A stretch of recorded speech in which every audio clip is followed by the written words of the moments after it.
болса дағы қаталдықтың, қаскөйліктің бейнесін, қасқыр болып ойланам бейнесі.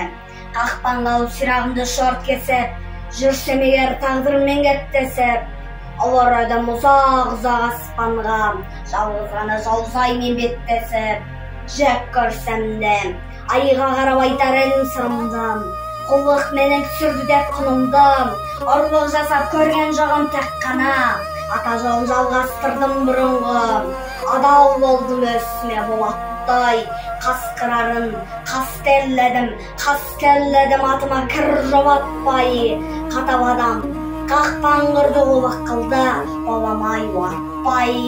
Ой қой шіркін, өз жаушын бейт кеткен бір пенде бар мекен, мен секілдім малақтай, айтсаң шай. Сен бәріне көесің ғой, мен өлемін, ал сен қайда туасың.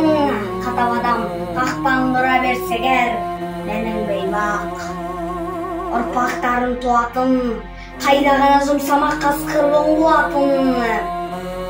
Әлде бізді қоямыз бала басқа сауды, адамдардан оқимыз ба құллық сұмдық жасауды.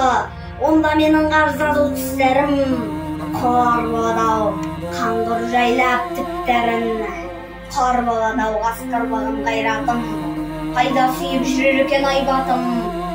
Көріп өлген жолбарыстың уысын, бақыт екен менің көкжал туысым.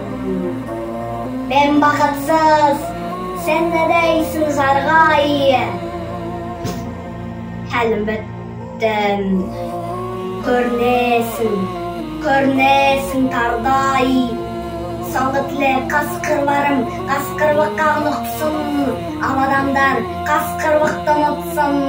Мен де жедім адам жеген таттасты, олар неге менен қастасты. Айт оларға қақпандарына кетсін, адамдардың өздеріне бас етсін, адалдың қасқырларға паш етсін. Мен қасқырмын, қақпан кескен сирағым, қасқыр болып қасқырлықты сыйладым, қасқыр болып ұлып тұрып адамға. Осы жырды, осы сырды сыйладым.